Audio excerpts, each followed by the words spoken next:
તેઓ પુરાતત્વવિદ છે અને એમને ખૂબ સરસ કામ કરેલું છે. અને આજે મને ખૂબ જણાવતા એ પણ આનંદ થાય છે કે એમનો પરિચય એમના વક્તવ્ય દ્વારા તો ખરો જ, પણ તેઓ પોતે જ પણ એમનો પરિચય આપવાના છે. તો હેમંતભાઈને હું વિનંતી કરું છું કે તમે અમારા મંચ ઉપર આવીને આપનું વક્તવ્ય શરૂ કરી શકો છો. નમસ્કાર. ગુજરાતી સાહિત્ય ફોરમમાં જે ઉપસ્થિત છે એ બધાને મારા વંદન. અને આજનો મારો વિષય જે છે એ પુરાતાત્વિક પરિશોધ અને ભારતીય ઐતિહાસિક પરંપરાઓ એવો છે. એટલે પુરાતત્વમાં મને રસ એ રીતે પડેલો કે મારા બાપુજી જે સરકારી અધિકારી હતા અને જુદા જુદા જિલ્લાઓમાં એમની બદલી થતી, અને જ્યારે એ ડિસ્ટ્રિક્ટ જતા તો અમે એમની સાથે જતા. અને બાપુજીને બહુ ઇતિહાસમાં રસ અને પુરાતત્વમાં પણ ઘણો રસ, એટલે એ અમને પુરાતત્વની વાત કરે, ભારતીય પુરાતત્વ સર્વેક્ષણ કેવી રીતે કામ કરે છે વગેરે. એટલે એક સમયે હું કદાચ 5મા ધોરણમાં હોઈશ કે 6ઠામાં હોઈશ, એ પછી એ રીતે હું મારા મોટા બેન મનીષા દવે અને મારા ભાઈ સુહાગ દવે, અમે મોટે ભાગે 3 જણ જતા. અને ત્યારે મનમાં એવો ખ્યાલ હતો કે પુરાતત્વ એટલે તો આવી કોઈ જેવી બાપુજીને ગાડી મળી છે એવી ગાડી લઈને જુદી જુદી જગ્યાએ જવાનું, ફરવાનું, એવો કંઈક રંગદર્શી ખ્યાલ હતો અમારા મગજમાં. પણ પછી BA માં ઇતિહાસ વિષય રાખ્યો અને પછી થયું કે આગળ અભ્યાસ પુરાતત્વમાં કરવો જોઈએ, એટલે ડેક્કન કોલેજ જે છે પૂનામાં, એ પુરાતત્વના અભ્યાસ માટેની એક શ્રેષ્ઠ સંસ્થા કહેવાય. એ ત્યાં પ્રવેશ લીધો ને ત્યાંથી પછી MA કર્યું ને ત્યાંથી પછી મેં PhD પણ કર્યું. એટલે આ રીતે પુરાતત્વમાં મારો પરિચય છે. અને અત્યારે હું સરદાર પટેલ વિશ્વવિદ્યાલય વલ્લભ વિદ્યાનગર ખાતે સહ અધ્યાપક તરીકે છેલ્લા 20 ઉપર વર્ષથી ફરજ બજાવું છું. અને પુરાતત્વ અને ભારતની જે ઐતિહાસિક પરંપરાઓ છે એ મારા રસનો વિષય છે. એટલે જ્યારે હાસ્યદાબેન સાથે વાત થઈ અને એમણે એમ કહ્યું કે તમે આમાં કોઈ વિષય ઉપર વાત કરો કે કેમ, અને એમણે મને સમજાવ્યું કે આ રીતનું એનું વ્યાપક ફલક હોય છે. અને એટલે તરત જ મેં કહ્યું કે આ એક વિષય એવો છે કે જે મને પોતાને ગમે છે, અને મને એવી ખાતરી છે કે જે સાંભળનારાઓ છે, શ્રોતાઓ છે, એમને પણ એમાં રસ પડશે. એટલે પછી મેં આ વિષય પસંદ કર્યો કે પુરાતાત્વિક પરિશોધ અને ભારતીય ઐતિહાસિક પરંપરાઓ. એટલે ગુજરાતી સાહિત્ય ફોરમમાં આ રીતે બોલવાનું મને પ્રાપ્ત થયું, એ માટે હું ગુજરાતી સાહિત્ય ફોરમના હોદ્દેદારોનો ને ખાસ કરીને હાસ્યદેવનો ખાસ આભાર માનીશ. હું બિલકુલ નાનો હતો ત્યારથી હું એમને ઓળખું છું, એટલે અમારે એકદમ અંગત ઘર જેવા સંબંધ છે. પણ તોય આ બાબતે તો મારે એમનો આભાર માનવો જોઈએ, અને કોકિલાબેનનો અને અલકાબેનનો અને રિંકીબેનનો પણ હું આભાર માનું. હવે જ્યારે આપણે પુરાતાત્વિક પરિશોધ અને ભારતીય ઐતિહાસિક પરંપરાઓ એમ આપણે વાત કરતા હોઈએ તો કેટલીક બાબતોની સ્પષ્ટતા શરૂઆતમાં થઈ જવી જોઈએ, જેથી આગળ જે ચર્ચા ચાલે છે એ ચર્ચામાં આપણને એક પ્રકારની અનુકૂળતા રહે. કારણ કે ઘણીવાર એવું બને કે જે પાયાની વિભાવના છે એ સ્પષ્ટ ન થઈ હોય તો આગળ જે ચર્ચા ચાલે એમાં કદાચ કોઈ ગૂંચવાડા ઊભા થાય, અથવા કંઈ ગેરસમજ થાય, અથવા કંઈ સમજ ના પડે એવું પણ બને. એટલે જે પહેલો શબ્દ છે પુરાતત્વ છે, એ પુરાતત્વ એટલે એ એક એવું શાસ્ત્ર છે કે જે ઇતિહાસની જેમ આપણા ભૂતકાળનો અભ્યાસ કરે છે. પણ ફરક એક એવો છે પાયાનો કે ઇતિહાસ મોટે ભાગે જે લિખિત સાધનો છે એ લિખિત સાધનોના આધારે અભ્યાસ કરે છે. એનો અર્થ એવો નથી કે ઇતિહાસમાં પુરાતાત્વિક સાધનોનો ઉપયોગ નથી થતો, અથવા તો જે અલિખિત સાધનો છે એનો ઉપયોગ નથી થતો, પણ મોટે ભાગે જે લિખિત સાધનો હોય એનો આપણે વધારે ઉપયોગ કરીએ છીએ. એની સરખામણીમાં પુરાતત્વ પણ પ્રાચીન સભ્યતાઓનો, મનુષ્યનો અભ્યાસ કરે છે, પણ એમાં મુખ્યત્વે લિપિનો એટલે કે લિખિત સાધનોનો બહુ ઉપયોગ થતો નથી. એટલે દાખલા તરીકે મકાન હોય કે એ પ્રકારના ભવનો હોય, મંદિર હોય, કિલ્લાઓ હોય, અથવા તો જે વાસણો આપણે ઉપયોગમાં લેતા હોઈએ, જે રાચરચીલું આપણે ઉપયોગમાં લેતું હોય, અને એનાથી આગળ જઈએ, પથ્થર યુગમાં જઈએ તો પથ્થરના જે ઓજારો આપણે ઉપયોગમાં લેતા હોઈએ, કે પ્રકારના બીજી ધાતુઓના ઓજારો આપણે ઉપયોગમાં લેતા હોય, કે અભિલેખો હોય, સિક્કાઓ હોય, આ બધાના આધારે ભૂતકાળમાં મનુષ્ય કેવા પ્રકારનું જીવન જીવતો હતો, ભૂતકાળમાં વાતાવરણ કેવા પ્રકારનું હતું, એની ઉત્ક્રાંતિ કેવી રીતે થઈ, એને જુદા જુદા સમયે કેવા પરિવર્તનો સાધ્યા, કેવી પ્રક્રિયાઓને કારણે દાખલા તરીકે ખેતી અને પશુપાલન અસ્તિત્વમાં આવ્યા, અથવા તો કેવી પ્રક્રિયાઓને કારણે રાજ્ય અસ્તિત્વમાં આવ્યું, સ્ટેટ અંગ્રેજીમાં જેને કહીએ તે, અથવા તો કેવી રીતે નગરો અસ્તિત્વમાં આવ્યા, અથવા તો મનુષ્ય કેવી રીતે સ્થાયી જીવન જીવતો થયો, વગેરે વગેરે બાબતોની તપાસ આ જે પુરાતત્વ છે એ કરતું હોય છે. હવે બીજો જે શબ્દ છે પરિશોધ, એ પરિશોધ એટલે એક પ્રકારની શોધ એમ આપણે કહી શકીએ. પણ પરિશોધ એટલે આમ સામાન્ય રીતે અંગ્રેજીમાં જેને એક્સપ્લોરેશન કહીએ તે. એટલે મેં આ શબ્દ એટલા માટે અહીં પ્રયોજ્યો છે કારણ કે માત્ર ખોદકામથી, એટલે કે જેની માટે આવો પારિભાષિક શબ્દ ઉત્ખનન એવો છે. ઉત્ખનન એટલે ખોદકામ કરવું તે. એટલે હડપ્પા હોય કે મોહેંજો-દડો હોય કે એ પ્રકારના આપણે ત્યાં લોથલ છે કે એ પ્રકારના જે બીજા ટીંબાઓ છે એમાં ખોદકામ કરવામાં આવે, એટલે કે એનું ઉત્ખનન કરવામાં આવે. એ તો એક પદ્ધતિ છે, પણ ઘણીવાર ઉત્ખનન કર્યા સિવાય પણ પુરાતત્વવિદો એક જગ્યાએથી બીજી જગ્યાએ જાય, પગપાળા પ્રવાસ કરે, અને એ પ્રવાસમાં એમને જે વસ્તુઓ મળતી હોય, એટલે કે ઉપરની સપાટી ઉપરથી એ પણ એકઠી કરે ને એના આધારે એક અડસટ્ટો લગાવતા હોય કે અહીંયા આ પ્રકારની સંસ્કૃતિ પહેલા હશે. તો એ પરિશોધ કહેવાય. એટલે અહીંયા હું જયારે પરિશોધ શબ્દ એમ કરું છું ત્યારે એમાં ઉત્ખનન એટલે કે જે ખોદકામ છે એનો પણ સમાવેશ હું કરું છું. હવે જેને આપણે ઇતિહાસ કહીએ, એ ઇતિહાસના અમે 3 વિભાગ પાડીએ છીએ. પહેલો વિભાગ છે અને પ્રાગ ઇતિહાસ કહીએ, કે જેમાં લિપિનું અસ્તિત્વ નહોતું. બીજો જે વિભાગ પાડીએ છીએ એમાં લિપિ હોય પણ વાંચી ન શકાતી હોય. દાખલા તરીકે જે હડપ્પાની લિપિ છે એ આપણે વાંચી શકતા નથી, એટલે એનો ઇતિહાસ લેખન માટે આપણે ઉપયોગ કરી શકતા નથી.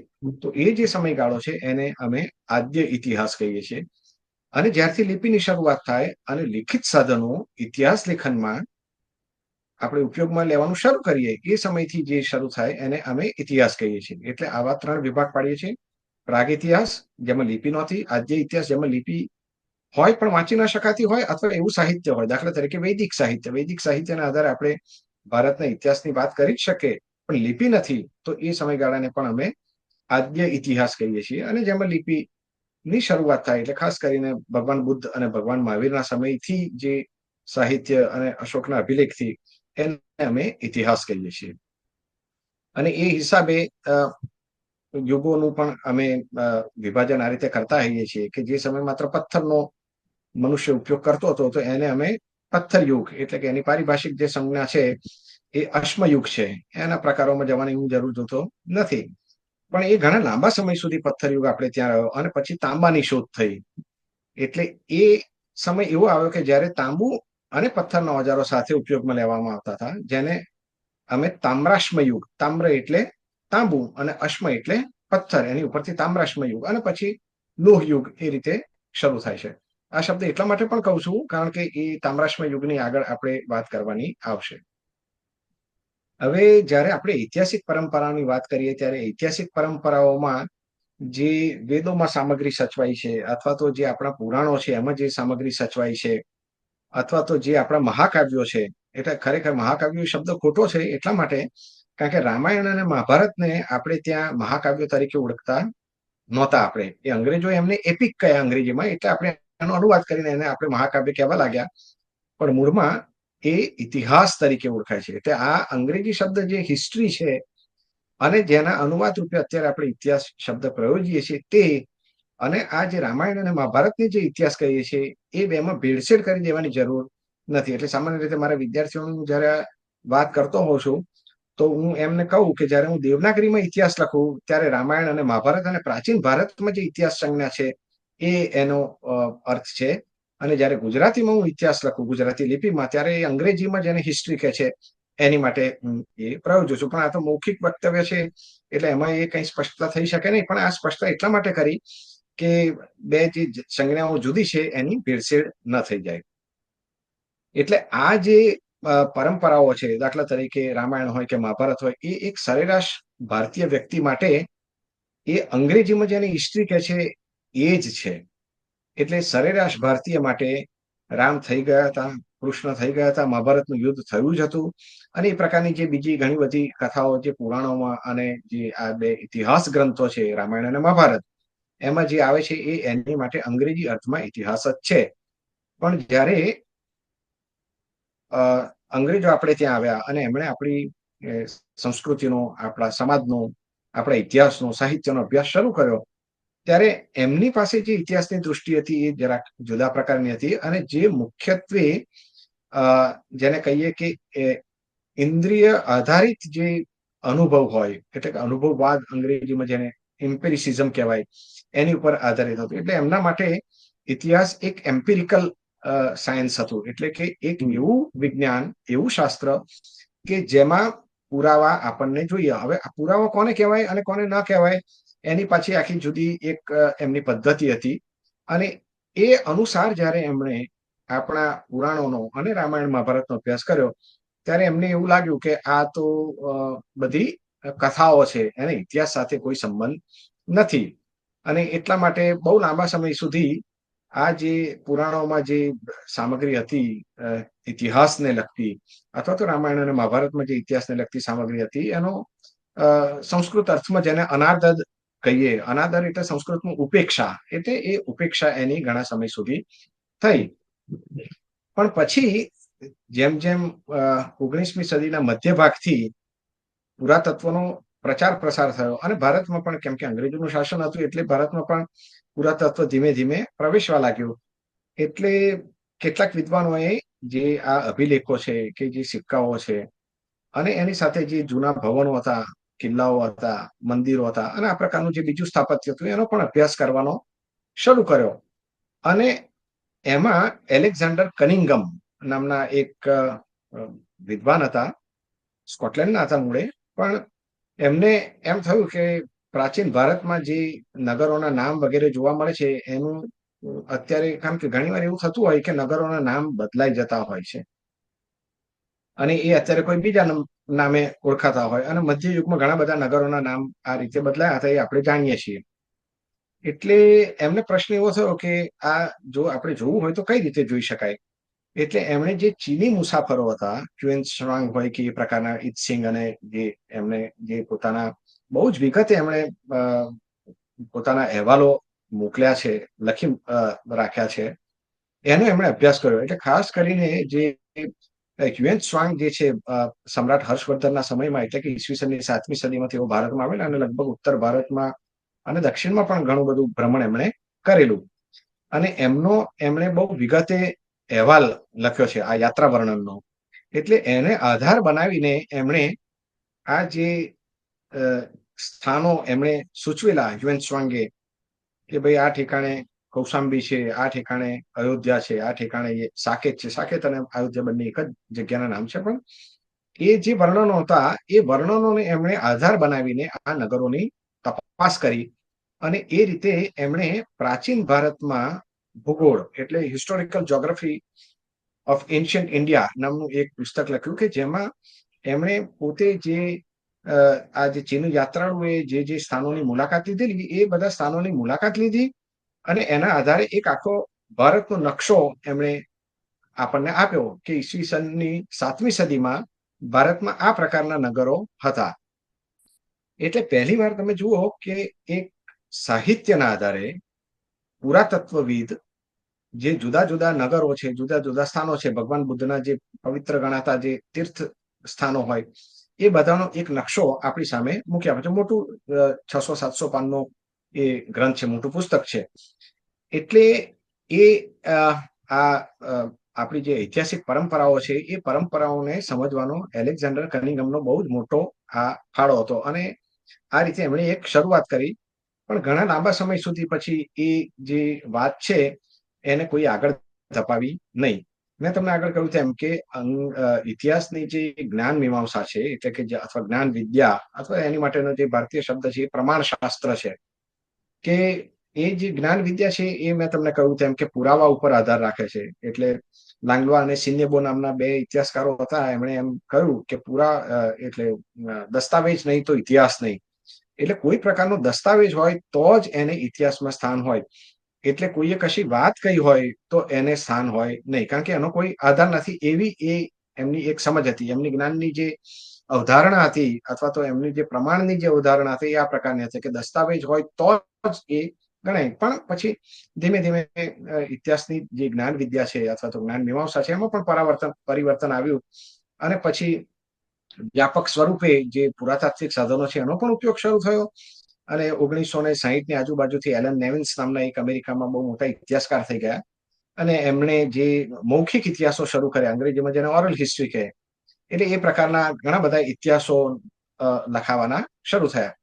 પણ મુદ્દો આપણો જે હતો તે એ કે ઇતિહાસની જ્ઞાન મીમાંસા એવા પ્રકારની હતી કે જેમાં જે પુરાણો છે એ પુરાણોને બહુ ધ્યાન આપવામાં આવતું નહોતું, અથવા તેની ઘણા લાંબા સમય સુધી ઉપેક્ષા કરવામાં આવી. એનું કારણ એક એ પણ ખરું કે પુરાણોમાં જે વાતો આવે છે, અથવા તો રામાયણ મહાભારતમાં વાતો આવે છે, એ ઘણી અંશે એમને અતિશયોક્તિપૂર્ણ લાગી. દાખલા તરીકે રામાયણમાં એમ આવતું હોય કે પછી દશરથે 60,000 વર્ષ સુધી શાસન કર્યું. હવે મનુષ્યની જો સમય મર્યાદા જીવનની 100 હોય તો 60,000 વર્ષ સુધી શાસન કરવું એવું કઈ રીતે હોઈ શકે એમ. એટલે આ પ્રકારની વાત. એટલે મારો કહેવાનો અર્થ એવો નથી કે માત્ર ભારતીય પરંપરામાં જ આવું જોવા મળે છે. જે યહૂદી પરંપરા છે ને જે ખ્રિસ્તી પરંપરા છે એમાં પણ દાખલા તરીકે જે શરૂઆતના માણસો છે એમનું આયુષ્ય તમે જુઓ તો કોઈનું 400 વર્ષ હોય, કોઈનું 500 વર્ષ હોય, મેથુસેલા જેવાનું તો 969 વર્ષનું આયુષ્ય હોય. એટલે કઈ ભારત માટે જ આ કઈ એક વિશેષતા હતી એવું નહોતું, પણ જે હોય તે એની ઉપેક્ષા થઈ એ એક હકીકત હતી. હવે બીજું કારણ એ પણ ખરું કે ભારતની જે કાલ ગણનાની પદ્ધતિ હતી, દાખલા તરીકે અત્યારે આપણે બધા કલયુગમાં જીવીએ છીએ અને એમ માનીએ છીએ કે કલયુગનો જે સમયગાળો છે એ 4,32,000 વર્ષનો છે. હવે કલયુગની પહેલા જે યુગ છે એ દ્વાપર યુગ છે, તો એના વર્ષો કેટલા? તો જેટલા કલયુગના હોય એના કરતા બમણા. એની પહેલા ત્રેતા યુગ હોય તો એના વર્ષ કેટલા? તો દ્વાપરના જેટલા હોય એના કરતા બમણા. અને એની પહેલા સતયુગ આવે તો સતયુગના વર્ષ કેટલા? તો ત્રેતાના જેટલા હોય એના કરતા બમણા. હવે તમે વિચારો કે માત્ર કલયુગ જે સૌથી નાનો સમયગાળો છે એ 4,32,000 વર્ષનો હોય તો સતયુગ કેટલા વર્ષનો હોય? અને એ કાલ ગણનાની જે ઝીણી વિગતો છે એમાં જવાની અત્યારે જરૂર નથી, પણ પછી દેવોની એક રાત્રિ અને બ્રહ્માની એક રાત્રિ અને એકદમ જે આ જે કાલ ગણના છે એ મગજ આપણું એકદમ બહેર મારી જાય એ પ્રકારની મોટી કાલ ગણના છે. હવે એની સામે પશ્ચિમમાં આ સમય સ્થિતિ એવી હતી કે જેમ્સ ઉશર નામના એક આયર્લેન્ડના પાદરી હતા, આર્ક બિશપ હતા આમ તો. એમણે 1650માં એક ગ્રંથ લખ્યો અને એ ગ્રંથમાં એમણે એવું બતાવ્યું, એટલે કે જે ખ્રિસ્તી ધર્મ પુસ્તક છે યહૂદીઓનો જૂનો કરાર, જેનું પહેલું પ્રકરણ છે ઉત્પત્તિ વિશે છે, અને પછી કેવી રીતે મનુષ્યની ઉત્પત્તિ, આદમ અને હવા અને પછી એમના સંતાનો, એ આખી બધી અંદર એમણે આપેલી છે. એની બધી ગણતરી કરીને એમણે એમ બતાવ્યું કે આ જે વિશ્વ છે, સૃષ્ટિ, બરાબર છે, જેનેસિસ, એની ઉત્પત્તિ કેવી રીતે થઈ એના વિશે એમણે કહ્યું કે આ ઉત્પત્તિ 23 ઓક્ટોબર ઈસવીસન પૂર્વે 4004 થઈ હતી. એટલે જો આપણે ખ્રિસ્તી કાલગણના કે યહૂદી કાલગણનાને ધ્યાનમાં રાખીએ તો આ જે સૃષ્ટિ છે એ સૃષ્ટિની ઉત્પત્તિ આજથી 6,000 વર્ષ કરતા વધારે પ્રાચીન નથી. એટલે 2025માં છે, એમાં 4,004 તમે ઉમેરો તો એટલી એ જૂની છે. અને આશ્ચર્યની વાત એ છે કે એમણે તો 23 ઓક્ટોબર પણ એની તારીખ નક્કી કરી દીધી અને સવારમાં 9 વાગે એમ કે આ સૃષ્ટિની ઉત્પત્તિ થઈ. એટલે આમ તો રાત્રે થઈ હતી, પછી સવારમાં ઈશ્વરે કહ્યું કે પ્રકાશ થાવ અને પ્રકાશ થયો એ પ્રમાણે. પણ આ જે કાલ ગણના છે એ માત્ર ઉશરે આપી હતી એવું નહોતું.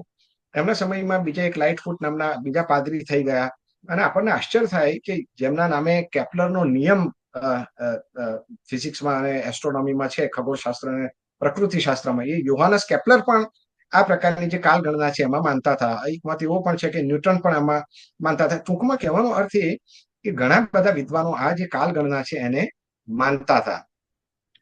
હવે જો આ સૃષ્ટિની ઉત્પત્તિ આજથી 4,004 વર્ષ પહેલા, એટલે કે ઈસવીસન પૂર્વે 4,004માં થઈ હોય, તો જે કલયુગનો જે સમયગાળો છે 4,32,000, એ તો દેખીતી રીતે ખોટો જ છે એમ એમણે માની લીધું. અને પરિણામે પુરાણો કે મહાભારત કે રામાયણમાં જે કાલ ગણના હતી એ કાલ ગણના સામે એમણે મોટો પ્રશ્ન ઉભો કર્યો. કારણ કે એમના મતે જે આ સૃષ્ટિ છે એ તો 6,000 વર્ષથી વધારે પ્રાચીન નથી, તો આ 4,32,000 વર્ષની વાત છે એ બધા ગપ્પા છે એમ એમણે માન્યું. અને પરિણામે જે આપણા સૌથી જૂના ગ્રંથો છે, વેદ ગ્રંથ, એટલે જેની એને કાલ ગણના એટલે એકદમ શું કહેવાય, ઉભરક રીતે કાલ ગણના કરી માર્ક્સ મ્યુલર પોતે પણ આ પ્રકારની કાલ ગણનામાં માનતા હતા કે આ સૃષ્ટિ જે છે 6000 વર્ષથી વધારે પ્રાચીન નથી. એટલે વેદોનો સમયગાળો એમણે ઈસવીસન પૂર્વે 1200 ની આજુબાજુ મૂક્યો. એટલે પુરાણો એના પછી આવે એટલે પુરાણોનું મહત્વ આ રીતે કશું રહ્યું નહીં.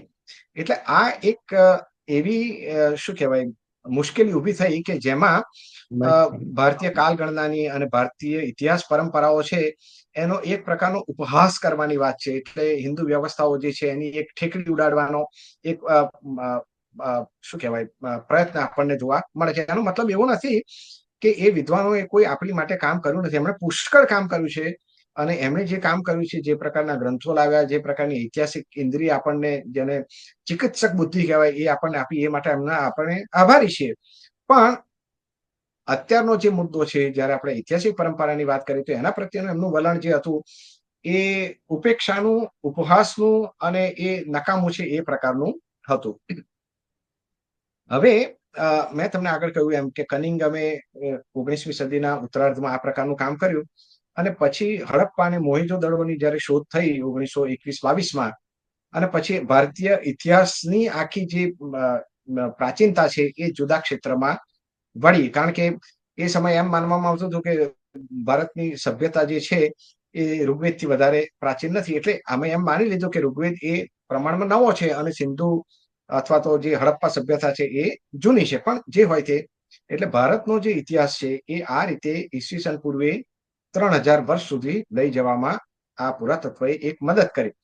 અને પરિણામે એવું થયું કે કેટલાક વિદ્વાનોને એવો ખ્યાલ આવ્યો કે પુરાણોમાં જે વર્ણિત નગરો છે, જેની વાત આવે છે, એવા સ્થળોએ જો આપણે ઉત્ખનન કર્યું હોય તો આપણે એ આપણી જે ઐતિહાસિક અનુશ્રુતિઓ છે, આપણી જે ઐતિહાસિક પરંપરાઓ છે, એના ઉપર કશો પ્રકાશ પાડી શકાય કે નહીં. હવે આ દિશામાં સૌથી પહેલું જે કામ કર્યું એ બ્રજવાસી લાલ, ટૂંકમાં એ બીબી લાલ તરીકે ઓળખાય છે, એમણે કર્યું. એટલે એમને વિચાર એવો આવ્યો કે જે આ મહાભારતની વાત છે, એટલે કે જે નગરોની બે વાત આવે છે અંદર, હસ્તિનપુર અને ઇન્દ્રપ્રસ્થ.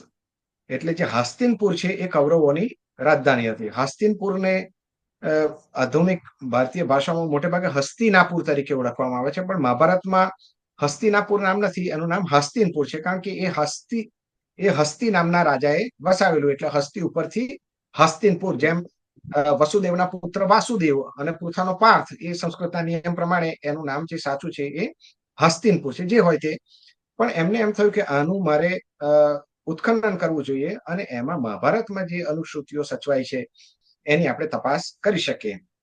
એટલે એમણે હસ્તિનપુરમાં 1950-52 દરમિયાન મોટા પાયા ઉપર ઉત્ખનન કર્યું અને પુરાના કિલ્લા નામની જગ્યા છે એ જગ્યાએ પણ ઉત્ખનન કર્યું. એમનું એવું માનવું હતું કે આ પુરાના કિલ્લા જે છે એ પાંડવોની જે રાજધાની છે ઇન્દ્રપ્રસ્થ તે હતું. એટલે આ ઠેકાણે એમણે ઉત્ખનન કર્યું અને આ ઉત્ખનનમાં એમને પેઇન્ટેડ ગ્રેવેર, એટલે કે આમ નામ એનું પેઇન્ટેડ ગ્રેવેર છે, આપણને એમ લાગે કે આ જે માટીના વાસણો છે એ બધા ભૂખરા રંગના, એટલે કે રાખ જેવા રંગના હશે, પણ એવું નથી. એવું એ રંગના પણ છે, પણ એમાં સોનેરી રંગના અને જુદા રંગના પણ મળે છે. પણ એની ઉપર કાળા અથવા તો ઘેરા જાંબલી રંગથી ચિત્રકામ કરેલું છે અને એટલા માટે એ વાસણનું નામ જે છે એ પેઇન્ટેડ ગ્રેવેર છે. એટલે પેઇન્ટેડ ગ્રેવેર છે એ આ હસ્તિનપુર અને પુરાના કિલ્લાનો જે વિસ્તાર છે એમાંથી આપણને પ્રાપ્ત થયા. અને બીજી અગત્યની વસ્તુ જે એમણે નોંધી તે એ નોંધી કે આ જે ઉત્ખનન થયું એ ઉત્ખનનમાં એમને ઘોડાના અવશેષ મળ્યા. અને એની સાથે એક વસ્તુ સ્પષ્ટ થઈ કે આ જે પ્રજા હતી જે આ પેઇન્ટેડ ગ્રેવેરનો ઉપયોગ કરતી હતી એ ઘોડાથી પરિચિત હતા. હવે એક સમયે એવું માનવામાં આવતું હતું, અત્યારે એટલું બધું નથી માનવામાં આવતું, કેટલાક વિદ્વાનો એવું માને છે, પણ એ સમયે તો એકદમ સ્પષ્ટ રીતે માનવામાં આવતું હતું કે જે હડપ્પીય સભ્યતા છે એને ઘોડા સાથે કોઈ પણ પ્રકારનો પરિચય નહોતો. એટલે એમની માટે અજાણી એ આ શું કહેવાય વસ્તુ હતી. આ પ્રાણી જે છે અશ્વ, ઘોડો, એ હડપ્પીય પ્રજાને જાણીતી નહોતી એવું એક જમાનામાં માનવામાં આવતું હતું. અને પરિણામે એમણે, એટલે કે બીબી લાલે જે આ ઉત્ખનન કર્યું અને ત્યાં ઘોડાના અવશેષ મળ્યા, એટલે એમણે એક શું કહેવાય સમીકરણ બનાવ્યું. કારણ કે આપણને ખબર છે કે ઋગ્વેદ થી લઈને જે ભારતીય સાહિત્ય છે એમાં અશ્વના વારંવાર ઉલ્લેખ આવે છે. એટલે અશ્વ જ્યાં જ્યાં ઋગ્વેદમાં ઉલ્લેખ આવે છે બધી જ જગ્યાએ ઘોડો અર્થ થાય છે એવું નથી. એ મહર્ષિ અરવિંદ અને બીજા વિદ્વાનોએ બતાવ્યું છે કે ઘણીવાર એનો ઝડપ, અગ્નિ, પ્રકાશ એવા ઘણા બધા અર્થ થતા હોય છે, પણ એક અર્થ એનો ઘોડો થાય છે એમાં કોઈ શંકાને સ્થાન નથી. એટલે જે બીબીલાલ છે એમણે એમ કહ્યું કે આ જે પેઇન્ટેડ ગ્રેવેર સંસ્કૃતિ છે એ આર્યોની સંસ્કૃતિ છે. એટલે એક જમાનામાં આ રીતે માનવામાં આવતું કે આર્યો ભારતમાં બહારથી આવ્યા અને જુદા જુદા જગાએ એ સ્થાયી થયા અને દેખીતી રીતે જે પાંડવો અને કૌરવો છે એ આર્યો હતા. એટલે એમણે એમ બતાવ્યું કે જે આ પેઇન્ટેડ ગ્રેવેર છે એ આર્યોની સંસ્કૃતિ છે. બીજી વસ્તુ કે મહાભારતમાં એ પ્રકારનો નિર્દેશ આવે છે અને કે જે ના વંશજો છે કૌરવોના, એ નિચક્ષુ નામનો જ્યારે રાજા થયો ત્યારે ગંગામાં બહુ ભયંકર મોટું પૂર આવ્યું અને એ પૂરના પાણી હસ્તિનપુરમાં ફરી વળ્યા એટલે હસ્તિનપુર એમને છોડી દેવું પડ્યું. એટલે નિચક્ષુના સમયમાં એમણે આ રાજધાની જે છે પોતાની એ હસ્તિનપુરથી ખસેડીને કૌશાંબીમાં લાવ્યા, જે અત્યારે કોસમ તરીકે ઓળખાય છે ઉત્તર પ્રદેશમાં. એટલે બીજી વસ્તુ જે બીબીલાલે નોંધી હતી એ કે હસ્તિનપુરમાં પણ આ પ્રકારના પૂરના અવશેષો એમને મળ્યા. એટલું જ નહીં, હસ્તિનપુરમાં જે પેઇન્ટેડ ગ્રેવેર છે એનો જે સમય છે અને કૌશાંબીમાં જે પેઇન્ટેડ ગ્રેવેરનો સમય છે એમાં થોડું અંતર છે. અને હસ્તિનપુરનો જે પેઇન્ટેડ ગ્રેવેરનો સમય છે એ પહેલાનો છે અને કૌશાંબીમાં છે એ પછીનો છે. એટલે એની ઉપરથી બીબીલાલે એવું તારણ કાઢ્યું કે મહાભારતમાં જે વાત કરેલી છે કે નિચક્ષુના સમયમાં હસ્તિનપુરથી રાજધાની બદલીને કૌશાંબીમાં લાવ્યા એને પુરાતત્વનું પ્રમાણ પ્રાપ્ત થાય છે. બરાબર, એક વસ્તુ. અને જે પૂરની વાત, ગંગામાં પૂર આવ્યું એની જે વાત કરે છે એ પૂરના પ્રમાણ પણ એમને હસ્તિનપુરમાંથી મળ્યા. એટલે એના આધારે એમણે એમ કહ્યું કે આ જે મારું ઉત્ખનન છે એમાં જે મેં વાત કરી છે, પણ એમણે સ્પષ્ટ કહ્યું, એમણે શું કહ્યું કે આ જે મારી વાત છે એ બિલકુલ સંયોગિક પુરાવાના આધારે છે અને જ્યાં સુધી કોઈ ચોક્કસ હકારાત્મક પુરાવો ના મળે, એટલે કે અભિલેખના સ્વરૂપમાં કે એવો બીજો, ત્યાં સુધી મેં જે આ સમીકરણ બાંધ્યું છે એને આપણે કામ ચલાઉ ગણવું જોઈએ. એ પ્રમાણે એમણે સ્પષ્ટ નોંધ પોતાનું જે એક્સકવેશન રિપોર્ટ 1955 પ્રકાશિત થયો એન્શિયન્ટ ઇન્ડિયામાં, એમણે સ્પષ્ટ લખ્યું. બરાબર છે. પણ એક વસ્તુ આનાથી બની કે જે અનુશ્રુતિઓ છે આપણી ઐતિહાસિક, એને પુરાતત્વના માધ્યમથી આપણે સાચી કે ખોટી સાબિત કરવાનો એક પ્રયત્ન કરી શકીએ. લગભગ એ જ સમયગાળામાં જે માહેશ્વરી સાડીઓ માટે પ્રખ્યાત છે ઇન્દોરથી નજીક, એ માહેશ્વર જગ્યા જે છે ત્યાં કેટલાક વિદ્વાનોની એવી કલ્પના હતી કે આ જે માહેશ્વર છે એ જૂના જમાની માહિષ્મતી નગરી, એટલે આમ તો જે પેલું પિક્ચર આવ્યું બાહુબલી એમાં માહિષ્મતી નગરી આવે છે એટલે ઘણા લોકોને એમાં રસ પડ્યો, પણ માહિષ્મતી એક જૂની નગરી હતી અને એક એવી માન્યતા હતી કે સહસ્રાર્જુન કાર્તવીર્ય જે છે એ એમના રાજા હતા અને એ સાથે ઘણી બધી આ પ્રકારની કથાઓ અંદર છે. એટલે હું જે યુનિવર્સિટીમાં કામ કરું છું, સરદાર પટેલ યુનિવર્સિટી, એમાં એક અમૃત વસંત પંડ્યા કરીને મોટા વિદ્વાન થઈ ગયા અને પુરાતત્વમાં પણ ઘણું કામ કરતા હતા. એમણે આ સ્થાનની મુલાકાત લીધી અને ત્યાંથી એમણે પરિશોધ એટલે એક્સપ્લોરેશન જે કહેવાય, સરફેસ કલેક્શન, સપાટી ઉપરથી જે કેટલાક એમને માટીના વાસણોની એ બધા મળ્યા એ એમણે જોયા અને પછી એમણે પણ એમ કહ્યું કે આ જે જૂની માહિષ્મતી નગરી છે, ઘણા બધા વિદ્વાનો કહેતા હતા. એક બીજો મત એવો પણ છે કે જ્યાં મમલેશ્વરનું મંદિર છે એ માંધાતા જે ટાપુ છે એ પણ માહિષ્મતી છે, એવો એક બીજો મત છે. પણ મોટાભાગના વિદ્વાનો એમ માને છે કે માહેશ્વર છે એ આ જૂની માહિષ્મતી નગરી હતી.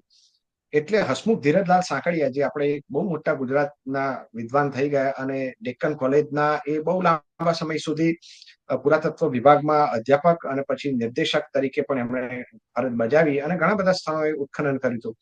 એમણે ફેબ્રુઆરી 1950માં જ્યારે વલ્લભ વિદ્યાનગરની મુલાકાત લીધી અને જ્યારે અમૃત વસંત પંડ્યા સાથે વાત થઈને એમણે આ જે માટીના વાસણો છે એ જોયા, એટલે એમને થયું કે આ ખરેખર કોઈ જૂની જગ્યા લાગે છે અને અહીંયા ઉત્ખનન કરવું જોઈએ.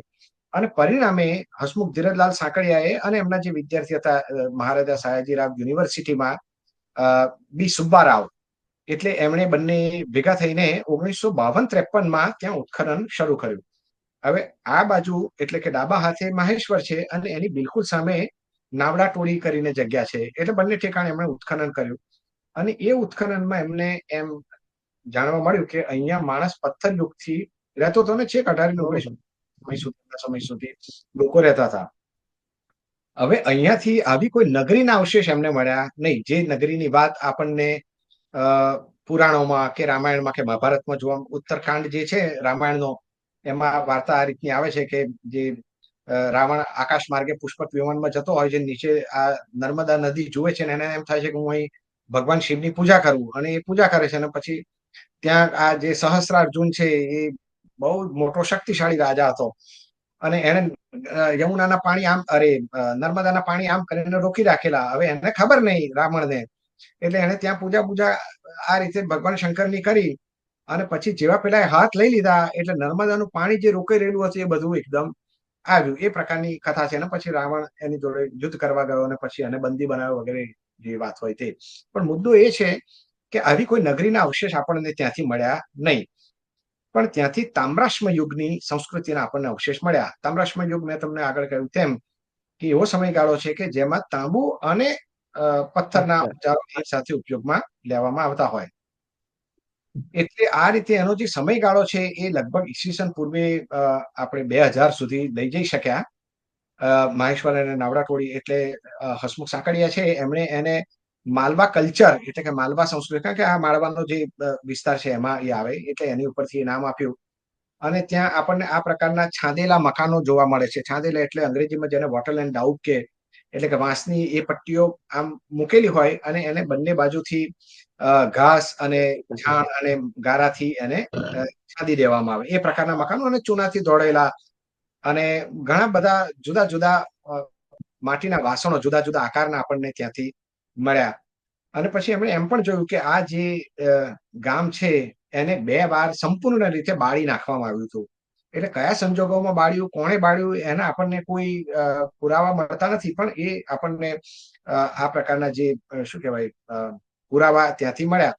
એટલે માહિષ્મતી એ હતી કે નહીં એ વસ્તુ જુદી થઈ, પણ માળવામાં આજથી 4000 વર્ષ પહેલા એક વિકસિત સંસ્કૃતિ હતી કે જે ખેતી પણ જાણતી હતી, અને મસૂર અને બીજી બધી જે જવ અને બીજી ઘણી બધી જે ધાન્યો છે એની ખેતી પણ કરતા હતા, મકાનો બનાવતા, મકાનોને ચૂનાથી ધોડતા હતા, અને લાલ અને સફેદ રંગના જે માટીના વાસણો છે એની ઉપર કાળા રંગથી બહુ સરસ એની જે માટીના વાસણો છે બહુ સુંદર છે, પણ એ આપણને જાણવા મળ્યું. તો આ બીજી વસ્તુ કે એકમાં જે બીબીલાલે ઉત્ખનન કર્યું એમાં એમને પૂર્ણાવશેષ મળ્યા, અને નીચક્ષુના સમયમાં રાજધાની બદલવામાં આવી હતી એ પુરાવા મળ્યા, પણ માહિષ્મતી એટલે કે માહેશ્વર અને નાવડા ટોળીમાંથી એવા કોઈ પુરાવા આપણને મળ્યા નહીં. એ બીજી વસ્તુ થઈ. હવે એ પછી 1975 બીબીલાલને એમ થયું કે જો મહાભારતની વાત જો ઉત્ખનનથી આપણે અમુક રીતે પ્રકાશ પાડી શક્યા હોય હસ્તિનપુર અને જે પુરાના કિલ્લા એટલે કે ઇન્દ્રપ્રસ્થ ઉપર, તો રામાયણમાં વર્ણિત જે સ્થાનો છે, અયોધ્યા છે, કે પછી શું કહેવાય શૃંગવેરપુર છે, કે પછી ચિત્રકૂટ છે, કે પછી સમજો કે ભરદ્વાજ આશ્રમ છે, કે બિઠુર વિશ્વના કારણે જાણીતું છે, પણ એ વાલ્મીકીનો આશ્રમ હતો એ માનવામાં આવે છે. અથવા તો નંદીગ્રામ કે જ્યાં ભરતે ભગવાન રામના પાદુકાના આધારે પોતાનું રાજ્ય ચલાવ્યું, અયોધ્યા નહોતા ગયા. અથવા તો પરિહાર કે જ્યાં સીતાનો પરિત્યાગ કરવામાં આવ્યો. તો આ જગ્યા ઉપર આપણે ઉત્ખનન કરીએ તો કશું મળે કે કેમ, એવો વિચાર એમને આવ્યો. એટલે 1975 થી લઈને એમણે અયોધ્યામાં, શૃંગવેરપુરમાં અને આ જે બીજા સ્થાનો મેં તમને કહ્યા એ સ્થાનોમાં ઉત્ખનન કર્યા. હવે આ ઉત્ખનનમાં બન્યું એવું કે જેને અમે પુરાતત્વમાં NBPW એટલે કે નોર્ધન બ્લેક પોલિશ્ડ વેર એટલે કે ઉત્તરના કાળા અથવા તો કૃષ્ણ એમ કેવું હોય તો કહી શકાય, ઉત્તરના કાળા ચકચકિત એટલે પોલિશ કરેલા છે, એકદમ તમે જુઓ તો ચળકતા દેખાય. વેર એટલે માટીના વાસણ. એટલે આમાં પણ ફરી કહું કે જેમ પેઇન્ટેડ ગ્રે વેરમાં માત્ર ગ્રે રંગ જ નથી હોતો, એમ નોર્ધન બ્લેક પોલિશ વેરમાં માત્ર કાળો રંગ હોય છે એવું નથી હોતું, ઘણા બધા રંગ હોય છે. પણ એની સૌથી અગત્યની વસ્તુ એ છે કે પેઇન્ટેડ ગ્રેવેરની જેમ આ એક શું કહેવાય, અંગ્રેજી શબ્દ વાપરીને કહીએ તો લક્ઝરી વસ્તુ છે. એટલે એની જે દિવાલ છે એ એકદમ પાતળી, બરોબર, જાડી દિવાલ નહીં. એના જે માટીના વાસણો છે એ એકદમ પાતળા, અને જો તમે જમીન ઉપર અફાણો તો એકદમ રણકા જેવો એનો અવાજ આવે. એટલે બહુ જ મોંઘા અને લક્ઝરી ગુડ જેને કહેવાય એ પ્રકારના એ વાસણો આ બધી જ જગ્યાએથી આપણને મળ્યા. હવે મુદ્દો એ છે કે એનબીપીડબ્લ્યુ છે એ સમયની રીતે, એટલે કે કાલાનુક્રમની રીતે પહેલા પેઇન્ટેડ ગ્રેવેર આવે અને પછી એનબીપીડબ્લ્યુ આવે. એનો અર્થ એમ થયો, એટલે લાલ માટે મુશ્કેલી ઊભી થઈ. કેમ? કારણ કે આપણી પરંપરા પ્રમાણે પહેલા ત્રેતા યુગ આવે જેમાં ભગવાન રામ થયા, અને પછી દ્વાપર યુગ આવે જેમાં કૃષ્ણ અને પાંડવો થયા. પણ પુરાતત્વની રીતે જુઓ તો પેઇન્ટેડ ગ્રેવેર જે મહાભારત સાથે સંબંધિત છે એ પહેલા આવે છે, અને રામાયણના જે સ્થાનો છે એમાં જે એનબીબીડબ્લ્યુ એટલે કે નોર્ધન બ્લેક પોલિશ્ડ વેર મળ્યા એ કાલાનુક્રમે પછી આવે છે. અને નોર્ધન બ્લેક પોલિશ્ડ વેરનો જે પ્રાચીનતમ સમય કાર્બન 14 ડેટિંગથી જે છે એ ઈસવીસનની 7મી 8મી સદી પહેલા જતો નથી. એની સરખામણીમાં જે એનબીપીડબ્લ્યુ છે એ 9મી 10મી સદી સુધી જાય છે ઈસવીસન પૂર્વે. એટલે આ એક મુશ્કેલી ઊભી થઈ. પણ બીજી વસ્તુ એ થઈ કે આ જે સ્થાનો હતા એ બધા જ સ્થાનો ઉપર આપણને નોર્ધન બ્લેક પોલિશ્ડ વેર આપણને મળ્યા. બીજી વસ્તુ એ પણ થઈ કે જે આ ભરદ્વાજ આશ્રમ છે, જે ભરદ્વાજ આશ્રમ તરીકે ઓળખાય છે, એ ઠેકાણે એમણે ઉત્ખનન કર્યું. એમણે જોયું કે ત્યાં કોઈ માનવ વસાહતના આપણને પુરાવા મળતા નથી.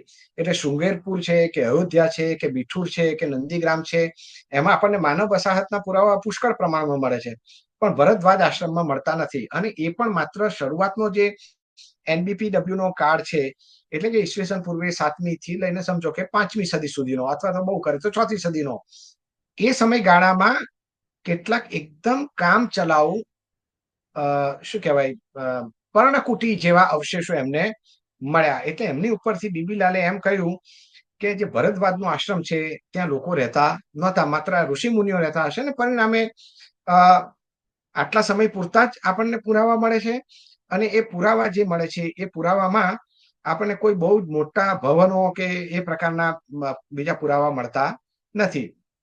એટલે સંયોગિક પુરાવાના આધારે એમણે એમ કહ્યું કે રામ થઈ ગયા કે નહીં એ આપણે કહી શકતા નથી, પણ રામાયણમાં જે વર્ણિત સંસ્કૃતિ છે એનો સમયગાળો આશરે આપણે ઈસવીસન પૂર્વે 8મી 7મી સદીની આજુબાજુમાં મૂકી શકીએ, અથવા તો એ પછીથી.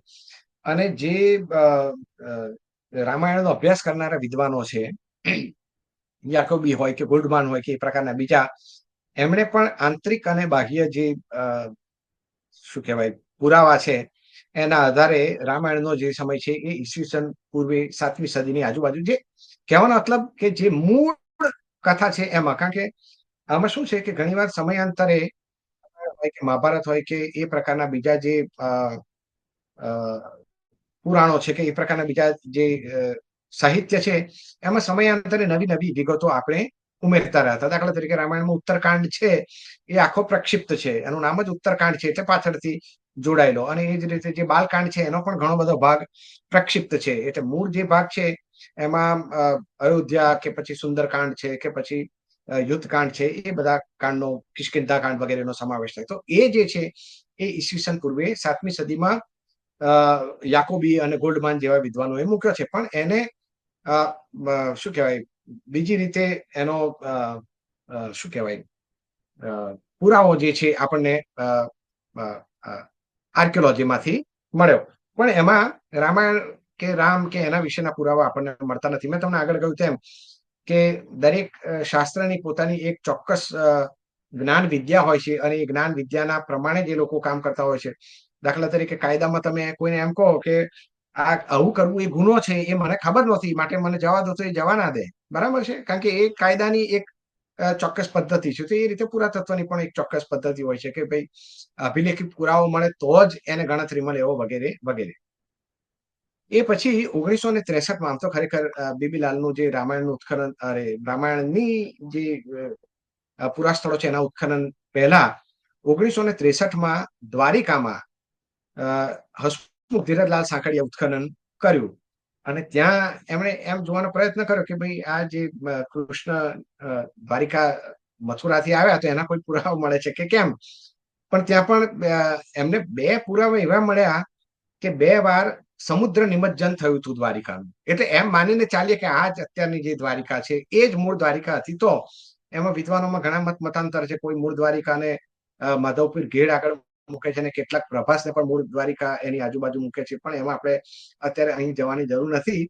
પણ જો આ દ્વારિકા જે અત્યારે છે એને જો મૂળ દ્વારિકા આપણે માનીએ તો એમાં એમને 2 વાર એનું સમુદ્ર નિમજ્જન થયું એવા પુરાવા મળ્યા. એટલે કે રેતીના મોટા મોટા થર મળ્યા.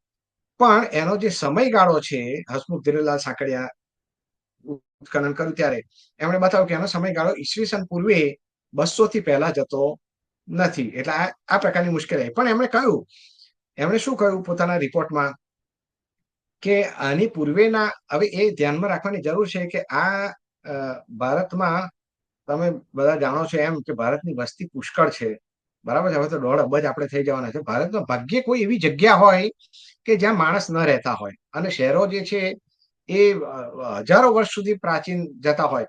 એટલે દાખલા તરીકે વડનગરમાં તમારે ઉત્ખનન કરવું હોય તો લોકો રહે છે એમને તમે કાઢી ના મૂકી શકો કે ભાઈ અમારે અહીં ઉત્ખનન કરવું છે, તમે અહીંથી જતા રહો, અમે ઉત્ખનન કરીએ. એ શક્ય ના બને. એટલે દાખલા તરીકે વડનગરમાં ઉત્ખનન કર્યું તો 4-5 મકાનો ત્યાં લીધા અને પછી એમને બીજે લઈ ગયા અને પછી ત્યાં ઉત્ખનન કર્યું. બધી ઘણી બધી વસ્તુ આપણને જાણવા મળી. પણ દ્વારિકાનું જે ઉત્ખનન છે એ તો એક નાનું 18x16 કે એવા માપનું એક મકાન હતું, એ પડી ગયું અને ત્યાં એમને નવું મકાન બનાવવાનું હતું. ત્યારે એમણે આ આટલા નાના ભાગમાં ઉત્ખનન કર્યું અને એમાં આ એમને મળ્યું.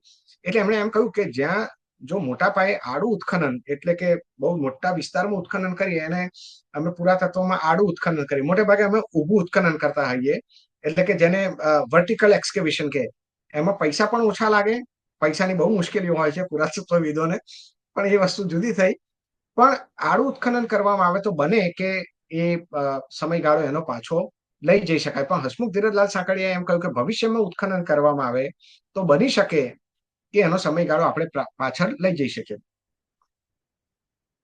અને પછી બીજા તબક્કામાં જ્યારે એસ.આર. રાવે, જેમણે લોથલની શોધ કરી, એમણે દ્વારિકામાં ઉત્ખનન કર્યું તો એમનો સમયગાળો એ ઈસવીસન પૂર્વે 1000 સુધી, એટલે કે સાંકળિયા સાહેબે જે સમયગાળો આપ્યો હતો એના કરતા વધારે 800 વર્ષ પ્રાચીન સુધી એ લઈ જઈ શક્યા. પણ એમાં પણ આ પ્રકારના કૃષ્ણ અહીંયા આવ્યા હતા જ કે એવા પ્રકારના પુરાવા આપણને દેખીતી રીતે, કારણ કે આર્કિયોલોજીની એટલે કે પુરાતત્વની કેટલીક મર્યાદાઓ હોય છે કે જેમાં આ કઈ પ્રજા હતી કે એમના નામ શું હતા એ કશું આપણને ખબર ના પડે. એ માત્ર આપણે એમની ભૌતિક સંસ્કૃતિ છે એના વિશે જ આપણે વાત કરી શકીએ. એટલે દ્વારિકામાં આ રીતે ઉત્ખનન 2 વાર કર્યા અને એમાં આ રીતે આપણને ઘણી બધી વિગતો જાણવા મળી. અને મને લાગે છે હવે બહુ સમય નથી, એટલે 5 મિનિટમાં હું છેલ્લી વાત કરીને મારી વાત સમેટી લઉં. હવે જે છેલ્લો મુદ્દો છે તે સરસ્વતી નદીનો છે. એટલે આ સરસ્વતી નદી એટલે ગુજરાતમાં જે સરસ્વતી, રૂપેણ અને બનાસ, જે 3 નદીઓ વચ્ચે કુંવારિકા નદીઓ તરીકે ઓળખાય છે, કારણ કે સમુદ્રમાં એ મળતી નથી અત્યારે. પણ એક જમાનામાં તો જે આ કચ્છનો અખાત છે એ સમુદ્ર જ હતો, એટલે ત્યારે એ સમુદ્રમાં મળતી હતી. પણ અત્યારે ત્યાં કચ્છનું રણ છે તે પણ એક જમાનામાં એ સમુદ્ર હતો. એ વસ્તુ બીજી થઈ. પણ આ જે સરસ્વતી નદી છે એ સરસ્વતી નદી એટલે ઋગ્વેદમાં જે વારંવાર નિર્દેશ પામી છે એ સરસ્વતી નદી. અને ત્યાં એક ઋચામાં એમ કહ્યું છે કે એટલે જયારે સરસ્વતીની વંદના કરી છે ત્યારે કે એને અંબિતમા કહી છે. અંબિતમા એટલે માતાઓમાં સૌથી મહાન, બરાબર ને? જેમ આપણને કોઈ પ્રિય હોય, બરાબર છે, તો પછી એની કમ્પેરેટિવ ડિગ્રી શું થાય કે પ્રિયતર છે. અને બહુ જ પ્રિય હોય પ્રિયતમ. તો પ્રિયતમ કહીએ છીએ. તો તમ એ આ સુપરલેટિવ માટેનો જે સંસ્કૃત એ છે. તો ત્યાં નદીને શું કહ્યું છે? અંબિતમા, એટલે કે માતાઓમાં સૌથી શ્રેષ્ઠ. પછી કહ્યું છે કે નદી તમા, નદીઓમાં સૌથી શ્રેષ્ઠ. અને પછી કહ્યું છે દેવી તમા, એટલે દેવીઓમાં સૌથી શ્રેષ્ઠ. અંબે તમે દેવી, નદી તમે, દેવી તમે, સરસ્વતી એટલે સંબોધક વિભક્તિનું આ રૂપ છે. એટલે જેમ સીતાનું સીતે થાય એમ અંબી તમા કે દેવી તમાનું અંબી તમે, દેવી તમે, એ રીતે થાય. હવે આ જે સરસ્વતી નદી છે એને જો સૌથી મોટી નદી આ લોકો કહેતા હોય, ઋગ્વેદના જે રચનાકારો છે એ, એનો અર્થ એ થયો કે બાકીની જે નદીઓ છે, દાખલા તરીકે સિંધુ હોય કે પછી સતલજ હોય કે ઝેલમ હોય કે ચિનાબ હોય, એ બધી નદીઓ કરતા આ મોટી હશે, ગંગા કરતા પણ મોટી નથી. ગંગા નદીનો સંદર્ભ ઋગ્વેદમાં માત્ર 2 વાર જ આવે છે, એટલે એમ માનવાને કોઈ જ હરકત નથી કે એ ઋગ્વેદિક પ્રજા જે છે એની માટે ગંગા એ એક સરહદ ઉપરની નદી હતી. એનીવે, મુદ્દો એ છે કે જે તાંડ્ય બ્રાહ્મણ છે અને જે જૈમિનીય બ્રાહ્મણ છે, આ બંને સામવેદના બ્રાહ્મણ ગ્રંથો છે. એમાં એમ કહ્યું છે કે આ જે સરસ્વતી નદી છે એ સુકાઈ ગઈ, બરાબર છે.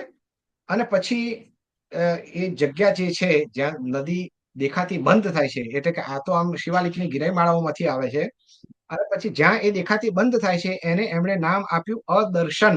અદર્શન એટલે જ્યાં એ દેખાતી નથી ત્યાં. એની માટે વિનશન એવો શબ્દ પણ પ્રયોજવામાં આવે છે કે જ્યાં એ નષ્ટ થઈ ગઈ છે એ. અને આ જે ગ્રંથો છે, બ્રાહ્મણ ગ્રંથો અને બીજા ગ્રંથો, એમાં પ્લક્ષ પ્રસ્રવણ એટલે કે જ્યાંથી સરસ્વતી નદી નીકળે છે તે જગ્યા, અને વિનશન વચ્ચે કેટલી, તો એમ કે છે કે 44 અશ્વિન, એટલે કે એ ઘોડા ઉપર બેસીને તમે 24 કલાકમાં અથવા તો 12 કલાકમાં જેટલું અંતર કાપી શકો એ અંતરને અશ્વિન કે છે કે 44 અશ્વિન જેટલું અંતર છે. અને આ જે સ્થાન છે એ સમયાંતરે બદલાતું રહ્યું છે, એટલે કે વિનશન પહેલા અહીંયા હોય પછી અહીંયા આવે, કારણ કે જેમ નદીનો પાણીનો પ્રવાહ જે આવે એની પર આધારિત. હવે અત્યારે તો એ નદી નથી. હવે આ જે અનુશ્રુતિ છે એ ખરેખર ક્યારે સુકાઈ હશે એ આપણને જાણવું હોય તો આ નદી ક્યારે સુકાઈ એની આપણે તપાસ કરવી પડે. હવે એમાં બન્યું એવું કે ફ્રન્ટિયર્સ ઓફ ઇન્ડસ સિવિલાઇઝેશન નામનો એક ગ્રંથ, મોર્ટિમર વ્હીલર, જે આપણે બહુ મોટા પુરાતત્વવિદ થઈ ગયા, એમની માનમાં એમની યાદમાં સ્મૃતિ ગ્રંથ રૂપે બહાર પાડવામાં આવેલો. અને એમાં યશપાલ ને જે બીજા વિદ્વાનો છે એમણે આ સરસ્વતી નદી ઈસવીસન પૂર્વે 1900માં સુકાઈ ગઈ એ રીતની વાત કરી. એનો મતલબ થયો કે તાંડ્ય બ્રાહ્મણ અને જૈમિનીય બ્રાહ્મણ જે ગ્રંથ જયારે નદી સુકાઈ ગયાની વાત કરે છે તો એ ઈસવીસન પૂર્વે 1900 પછી હોય. અને જો ઋગ્વેદ એમ કહેતું હોય કે આ નદી જે છે સરસ્વતી નદી એ દેવી તમા અને એ પ્રકારનું જો એકદમ શું કહેવાય મોં ભરેલી ભાષામાં જે અતિશયોક્તિપૂર્ણ અને જે એની સ્તુતિ કરેલી છે, તેનો અર્થ થયો કે ઋગ્વેદનો સમય પણ આપણે એટલો પાછો લઈ જવો પડે.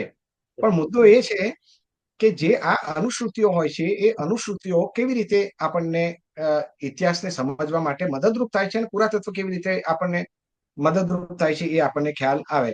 અને આ જે સરસ્વતી નદી છે એ અત્યારે ગગ્ગર હકડા નામે ઓળખાય છે, અને એ હિમાચલ પ્રદેશથી વહીને પંજાબ, હરિયાણા થઈને રાજસ્થાનનો ઉત્તરનો ભાગ છે, એ થઈને જે પાકિસ્તાનમાં બહાવલપુર છે ત્યાં થઈને એ નીચેની બાજુ જતી હતી. એક જમાનામાં એ કચ્છનું રણ છે જે સમુદ્ર હતો એમાં એ મળતી હતી. કારણ કે જે 10મા મંડળનું જે નદી સૂક્ત છે એ નદી સૂક્તમાં જયારે નદીઓની વાત કરી છે ત્યારે ગણતરી જે બતાવી છે ગંગાથી લઈને છેક કુભા નદી સુધી, જે અફઘાનિસ્તાનમાં છે અત્યારે. કારણ કે એક જમાનામાં કે અફઘાનિસ્તાન કે પાકિસ્તાન એવા દેશો હતા નહીં, બરાબર છે.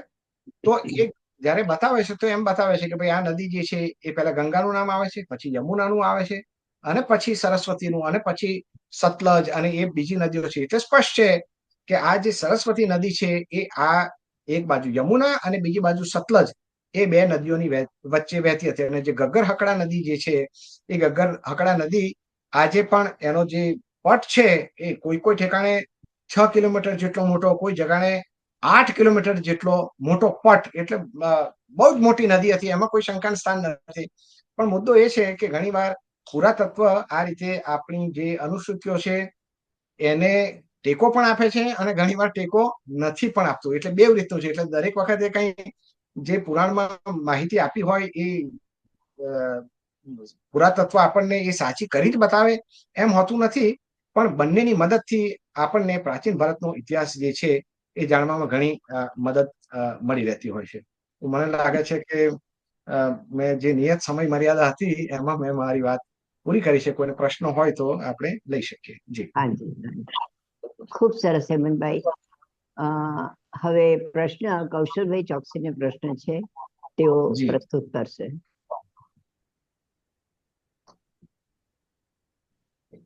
નમસ્તે. ફોન પરથી છે એટલે થોડી તકલીફ છે, પણ સંભળાય છે મારું? હા, હમ હા, સંભળાય છે. ઓકે બિલકુલ. ઓકે.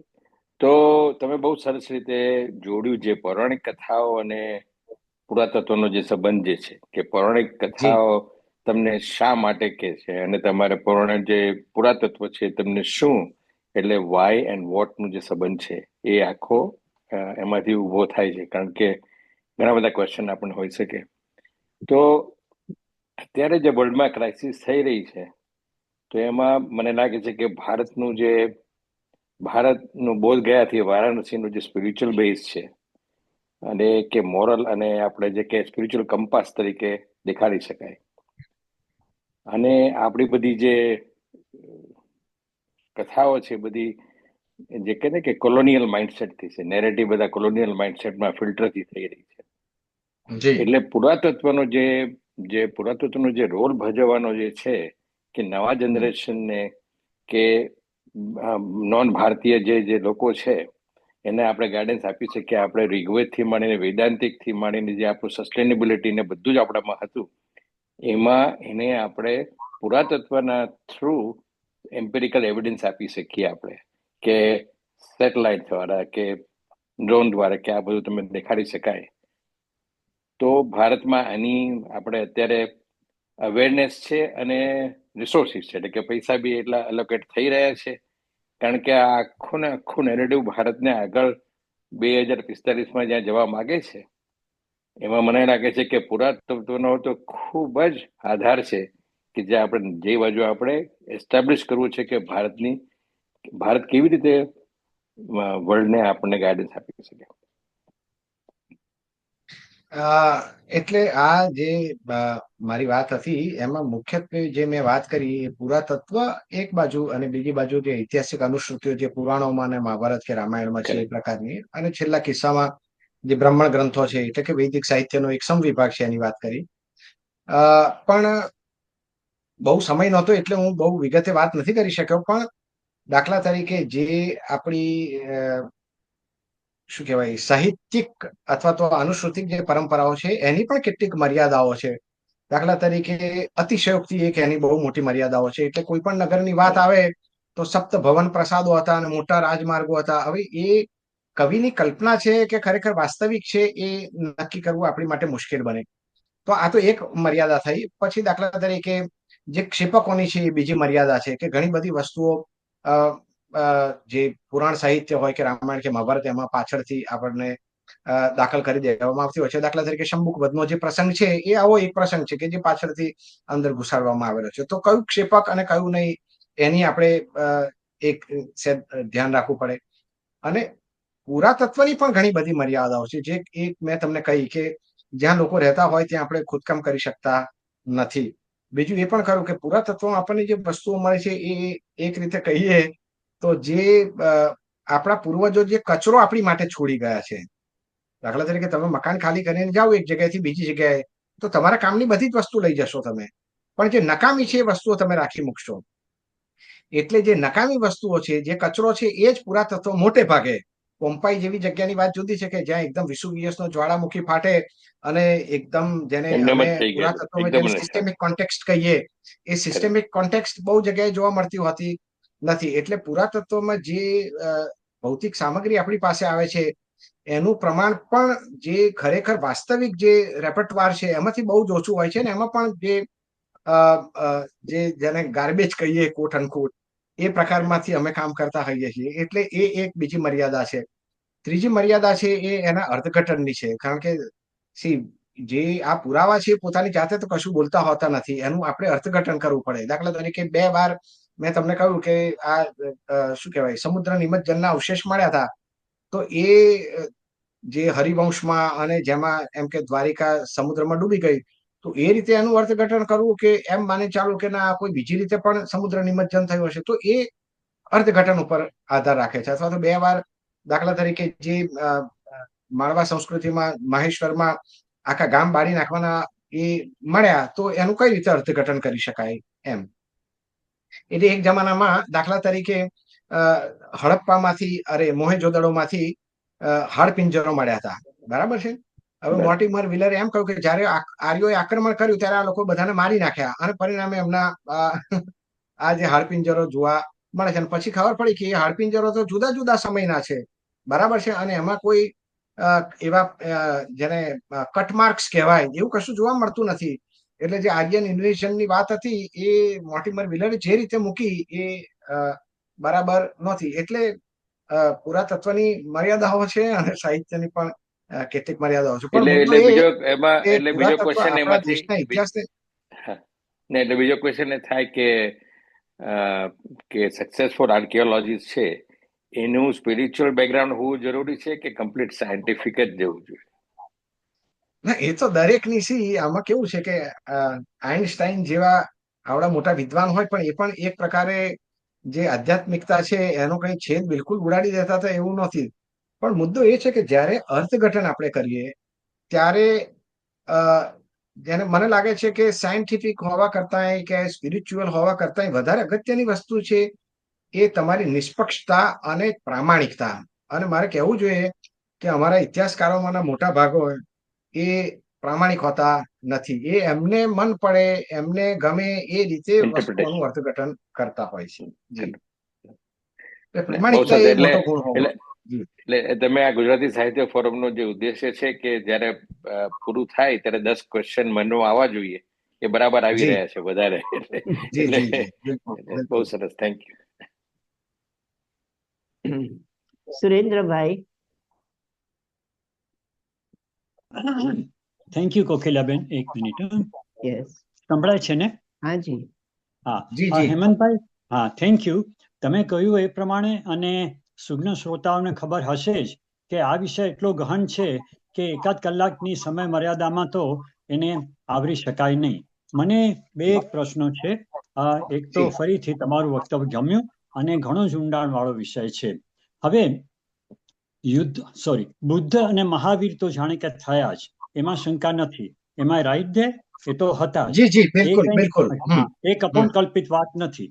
પણ Ramakrishna, don't get me wrong, હું કપોળકલ્પિત નથી કહેતો, એવું જોખમભર્યું વિધાન નહીં કરું. પણ તમે પણ આ વાત દરમિયાન કહ્યું કે રામ અને કૃષ્ણ, અથવા આપણે રામાયણ કે મહાભારત કહીએ, રામાયણ વાલ્મીકીનું રચેલું અને મહાભારત વ્યાસનું રચેલું, એ આટલા મોટા એપિક ગ્રંથો જ હતા કે ખરેખર આ થઈ ગયા એ વિવાદનો વિષય છે એમ કહી શકાય. તો સમ્રાટ અશોકનું કેવું? અશોક એ ખરેખર હતો જ ને, કારણ કે એના શિલાલેખો મળ્યા છે. હતો ને? તો એ ઈસવીસન પૂર્વે ક્યારે હતો? 5મી 6ઠી સદીમાં? અશોકનો જે સમય છે એ ઈસવીસન પૂર્વે 3જી સદીમાં. એટલે આપણે ત્યાં એક મુશ્કેલી એવી છે કે જે રાજાઓ હોય એમની જે કાલાનુક્રમ જે છે એ બહુ નિશ્ચિત હોતો નથી. એટલે જુદા જુદા સાધનોના આધારે નિશ્ચિત કરવામાં આવતો હોય છે. પણ સામાન્ય રીતે અશોકનો સમય જે લેવામાં આવે છે મોટાભાગના વિદ્વાનો દ્વારા, એ ઈસવીસન પૂર્વે 265 થી ઈસવીસન પૂર્વે 232 આની વચ્ચે મૂકવામાં આવે છે. અને ભગવાન બુદ્ધનો જે સમય છે એ ઈસવીસન પૂર્વે 5મી સદીમાં, એટલે આમ 6ઠી સદીમાં જન્મ અને 5મી સદીમાં એ. એટલે આપણે કહીએ જનરલી કહેવાતું આવ્યું છે છેલ્લા લગભગ એકાદ સૈકાથી કે બુદ્ધ અને મહાવીર 2000-2500 વર્ષ પહેલા થઈ ગયા એ રીતે. અને તમે કહ્યું you are able to pin down even better, એ રીતે વધારે. અને તમે જે કહ્યું એના પરથી એક વાત શું સમજાય છે કે નો સાયન્સ ઇઝ પરફેક્ટ, આ તમારા સંદર્ભમાં જોઈએ તો. અને બીજું એક શું છે, આપણે બધાએ અનુભવ્યું હશે કે ડોક્યુમેન્ટેડ હિસ્ટરી, એટલે તમે દસ્તાવેજી પુરાવાની વાત કરી, એ અને એની સામે જે મૌખિક જે પેઢી દર પેઢી ઉતરતું આવે, દાખલા તરીકે એ આપણે બધા જાણીએ છીએ કે કહેવામાં શું જાય છે, વચને શું કેમ દરિદ્રતા. અને ખરેખર જ મને યાદ છે કે નાનો હતો ત્યારે તાજમહાલ જોવા ગયો હતો, અકબર રાજા. કારણ કે મુઘલ વંશમાં સામાન્ય લોકોને જાણીતી વ્યક્તિ કોણ? અકબર. બાબરથી માંડીને ઔરંગઝેબ કે બહાદુર શાહ ઝફર સુધી, એ હજી એનાથી બાબરથી પણ પહેલા બાબરનો બાપ તો હતું. મારે કહેવાનો મતલબ શું છે? અને પછી આ કોણ? અકબરે. હા, અકબર. એવી રીતે ચાલે. અને આ રીતે જે કિંવદંતી પછી ચાલે અને એ જે બધું ચાલે એ પણ સાચા ઇતિહાસને અસર કરે છે, ખરું કે નહીં? એટલે કે અને પછી હવે તમે હમણાં મોર્ટિમર મિલરની પણ વાત કરી કે કોઈક રાજાએ ચડાઈ કરી અને એમને સામૂહિક રીતે કતલ કરી તો એના હાડપિંજરો છે. પણ વધારે તપાસ કરતા, વધારે સાયન્ટિફિક તપાસ કરતા ખબર પડી કે ના, એવું નહોતું, કારણ કે તમે હમણાં જ કહ્યું કે કટ માર્ક્સ ન દેખાયા એ રીતે. હવે હાજી, મોહેન્જો-દડોનો કાળ કયો? as best as the scientists have been able to prove કે મોહેન્જો-દડોનો કાળ એટલે જે આ હડપ્પી સંસ્કૃતિ અને સભ્યતા, એટલે અમે પુરાતત્વમાં સંસ્કૃતિ અને સભ્યતા વચ્ચે ભેદ કરીએ. અંગ્રેજીમાં જેને કલ્ચર એન્ડ સિવિલાઇઝેશન કહીએ તે. એટલે જે સભ્યતા કહીએ એ સભ્યતામાં નગરો હોય, લિપિ હોય, લાંબા અંતરના વેપારો હોય, પછી મોટા ભવનો હોય, વગેરે વગેરે. એટલે જેને અમે પુરાતત્વમાં હડપ્પાનો પુખ્ત તબક્કો કહીએ, મેચ્યોર ફેઝ, જેને હડપ્પા સભ્યતાના નામે ઓળખીએ, એનો સમયગાળો ઈસવીસન પૂર્વે 2650 થી 1900 નો. અને એની પહેલાનું જે છે એ પ્રી હડપ્પન સંસ્કૃતિનો તબક્કો કહેવાય. એમાં રાવી ને ઘણા બધા એ જુદા જુદા એ આવતા હોય છે. અને પછી જે છે એ અનુહડપ્પીય યુગ, એટલે કે પોસ્ટ હડપ્પન પીરિયડ કહેવાય એમ. જી. તો મોહેન્જો-દડો શેમાં આવે? એ આ મેં જે સમયગાળો કહ્યો ને 2600 થી 1900 વચ્ચેનો, એમાં આવે. જી જી. હા હા. એટલે આજથી લગભગ સમજો કે 5500 વર્ષ કરતા વધારે પ્રાચીન. બરાબર. એટલે સુધી તો હજી આપણે જઈ શકીએ છીએ. તમે જે કાળ ગણનાની વાત કરી, 4,32,000 કલયુગ વગેરે, એને એક બાજુ મૂકીએ અને હું નો કમેન્ટ, પણ હું કહું છું, અને આ જે એટલે કે આપણે we are able to pin point in a much better way, આ જે તમે કહ્યું તે આ હડપ્પા અને મોહેન્જો-દડોનો. અને પથ્થરયુગના અવશેષ જે છે, મનુષ્ય જે છે ભારતમાં, તો 1.2 MYA, એટલે કે 12 લાખ વર્ષ જેટલો માણસ ભારતમાં પ્રાચીન છે. 12 લાખ વર્ષથી રહે છે. એટલે આખા ભારતમાં અનેક જગ્યાએ તમને પથ્થરયુગના અવશેષો મળે. નર્મદામાં પણ મળે, શિવાલિકમાં પણ મળે, ને મદ્રાસ આગળ પણ મળે, ને બધે જ. જી. તો નાલંદા અને તક્ષશિલા એ લગભગ ક્યારના? નાલંદા, તક્ષશિલા જે છે એ ઈસવીસન પૂર્વેમાં આવે, અને નાલંદા છે એ ઈસવીસનમાં આવે. બિલકુલ બરાબર. હા, એટલે 13મી સદીમાં બખ્તિયાર ખિલજીએ એનો નાશ કર્યો. અને જે તક્ષશિલા છે એ ઈસવીસન પૂર્વેમાં આવે. બરાબર. છેલ્લો સવાલ, આ જે બે તમે કહ્યા, એલેક્ઝાન્ડર કનિંઘહામ અને મોર્ટિમર મિલર, એના પુસ્તકો લાઇબ્રેરીમાં મળી શકે ખરા? બિલકુલ બિલકુલ મળે, બિલકુલ મળે. જી, બિલકુલ મળે. Thank you. તમને જોઈતા હશે તો હું પછી કોકિલાબેનને કે એમને કોઈની સાથે સૂચિ તમને મોકલીશ, તમે જોઈ શકો. બરાબર છે? હાજી, થેન્ક યુ અગેન. જી. એક યુટ્યુબ માંથી એક છે કે વર્તમાન શિક્ષણ પદ્ધતિમાં પુરાતત્વ શાસ્ત્ર જેવા કોઈ વિષય નામો નિશાન પણ નથી, જેનાથી વિદ્યાર્થીને પુરાતત્વ શાસ્ત્ર વિશે કોઈ ખ્યાલ જ નથી. આના વિશે કંઈ વિચારી શકાય ખરું? બિલકુલ, એ પ્રશ્ન એકદમ વ્યાજબી છે. અને પુરાતત્વના વિદ્યાર્થી તરીકે મને તો બહુ જ ગમે આ પ્રશ્ન. હવે હું તમને વાત કરું કે ગુજરાતનો આટલો મોટો અને વૈવિધ્યસભર ઇતિહાસ છે, પણ ગુજરાતમાં આટલી બધી યુનિવર્સિટીઓ છે, માત્ર એક જ મહારાજા સયાજીરાવ વિશ્વવિદ્યાલયમાં જ પુરાતત્વ વિષય ભણાવાય છે. એટલે હું જે વાત કરું છું એ તો BA અને MA ના કોર્સની વાત છે. એટલે બીજી યુનિવર્સિટીઓમાં ક્યાંય આ ભણાવાતું નથી. હવે જો યુનિવર્સિટીમાં ના ભણાવાતું હોય તો સ્કૂલમાં ભણાવવાનો તો પ્રશ્ન જ ઉભો થતો નથી. પણ મુદ્દો એમનો બહુ જ સાચો છે કે જો ખરેખર આ વિષયને કોઈ પણ રીતે, અથવા એક છેવટે જેને સામાજિક વિજ્ઞાન કહે છે, અમારા વખતમાં સમાજ વિદ્યા કહેવાતું, ત્યારે એને વિજ્ઞાનનો મોભો નહોતો પ્રાપ્ત થયો, પણ જે છે એમાં જો આ પુરાતત્વ વિશે એક પ્રકરણ ઉમેરવામાં આવે અને વિદ્યાર્થીઓને થોડો ઘણો ખ્યાલ આવે કે પુરાતત્વ શું છે, તો એ પોતાના ઘરની આજુબાજુ, પોતાના ગામની આજુબાજુ એ વસ્તુઓ જોવે તો એને ખ્યાલ આવે કે આ કામનું છે કે નથી, કે એની સાચવણી કેવી રીતે કરવી, એટલીસ્ટ એટલું તો ધ્યાનમાં આવે જ આવે. એટલે એ વાત સાથે હું સંમત છું કે સ્કૂલમાં આ વિષય હોવો જોઈએ. પણ બીજો મુદ્દો એ છે કે પુરાતત્વમાં એની સાથે શું કહેવાય કે એક બાજુ તો એનો જે સૈદ્ધાંતિક પક્ષ છે, એ પણ, બીજી બાજુ તમારે ખોદકામ કરવા માટે પણ જવું પડે. એટલે કે એનું જે વ્યવહારિક જ્ઞાન છે એ પણ આપણે આપવું પડે. અને એ ઘણીવાર સ્કૂલના વિદ્યાર્થીઓ માટે કદાચ મુશ્કેલ બને એમ મને લાગે છે. પણ પુરાતત્વ શું છે એનો તો પરિચય ચોક્કસ આપી જ શકાય. જી. સોમનાથ મંદિર વિશે કોઈનો પ્રશ્ન છે? હવે હા, એ મારા મયંક. એમાં આવતું નથી, પણ સોમનાથનું મંદિર જે છે એ ત્યાં પણ આ રીતે ઉત્ખનન થયું હતું. એટલે અમારા એક બહુ જ મોટા પુરાતત્વવિદ બાલકૃષ્ણ થાપર, એમણે ત્યાં ઉત્ખનન કર્યું હતું. અને એમણે જે સમય છે એ ઈસવીસનની 7મી સદીમાં એને મૂકેલું. અને પછી મધુસૂદન અમીલાલ ઢાકી, એમ.એ. ઢાકી, અને જે હરિપ્રસાદ શાસ્ત્રી છે એમણે બીજો the riddle of the temple of Somnath નામનું ગ્રંથ લખ્યો. એમાં એમણે એમ બતાવ્યું, એટલે કે સંયોગિક પુરાવાના આધારે, કે એ કદાચ મૈત્રક યુગમાં વહેલું એને આપણે મૂકી શકીએ. એટલે મૈત્રક યુગ છે એ ગુપ્ત યુગ પછી આવે, એટલે કે સમજો કે 7મી સદીની આજુબાજુ. પણ જે પ્રશ્ન કોણ પૂછ્યો મને ખબર નથી, પણ પછી રોમિલા થાપરે મયંક વ્યાસ પૂછે છે. હા, કોઈ વાંધો નહીં. પણ એ રોમિલા થાપરે એક પુસ્તક લખ્યું સોમનાથ વિશે, અને એમાં એમણે, મને ખબર નહીં શાના આધારે એમણે એવું લખ્યું છે, કારણ કે એમણે બીકે થાપરનો પણ સંદર્ભ આપ્યો છે, એમણે ઢાંકી અને શાસ્ત્રીનો પણ સંદર્ભ આપ્યો છે, જે બંને એમ કહે છે કે ઈસવીસન પૂર્વે 7મી સદીમાં, ઈસવીસનની 7મી સદીમાં મૂકી શકાય. પણ એમણે કોઈ પણ રીતે એમ કહ્યું છે કે ભાઈ એ 10મી સદીથી કે 9મી સદીના છેલ્લા દશકોથી વધારે પ્રાચીન નથી.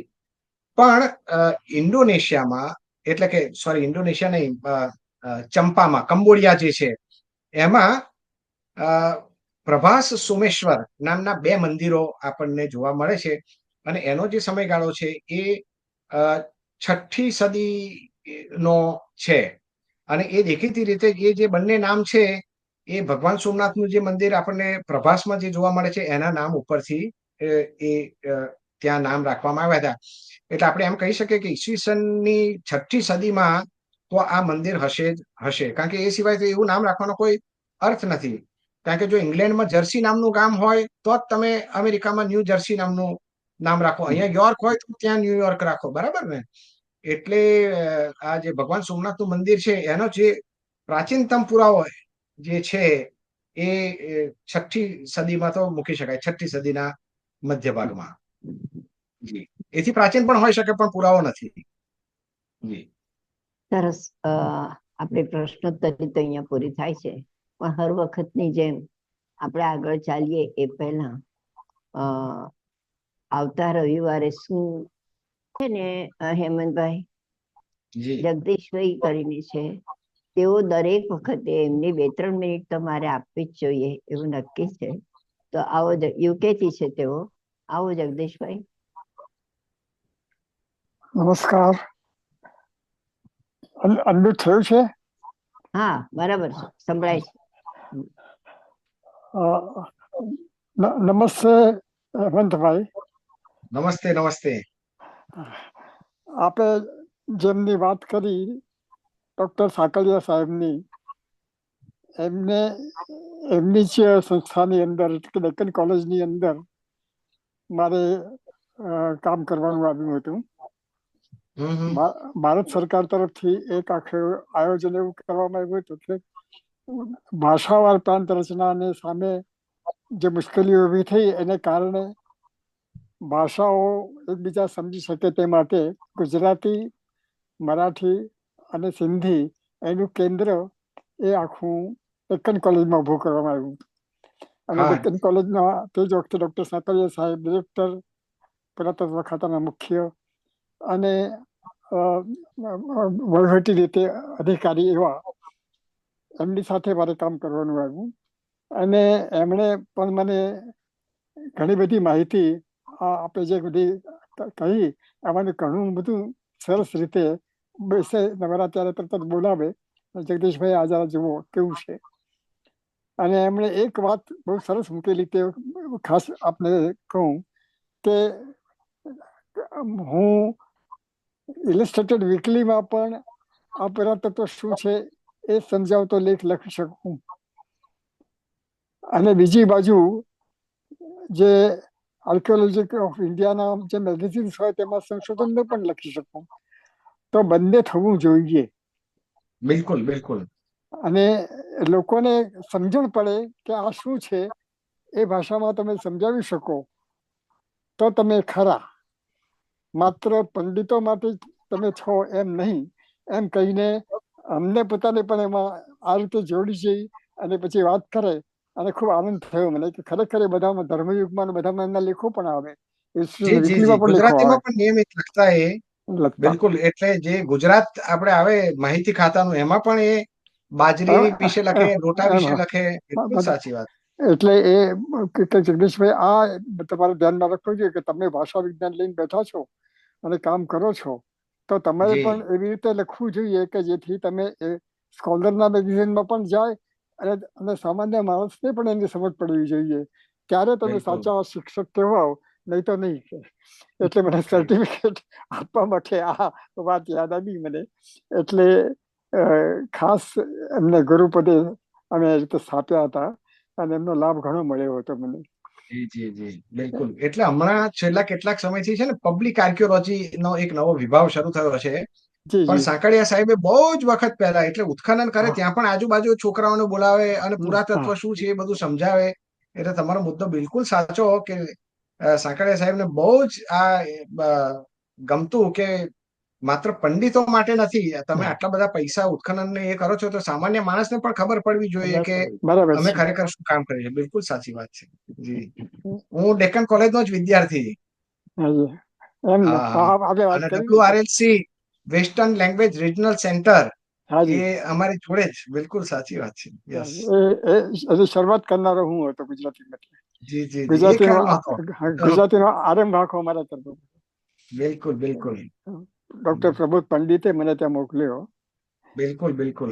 અને તમે જાણો છો ત્યાં આની શરૂઆત તમે કરો એટલે પહેલું પુસ્તક લખવાથી માંડીને બધું મારે કરવું પડ્યું.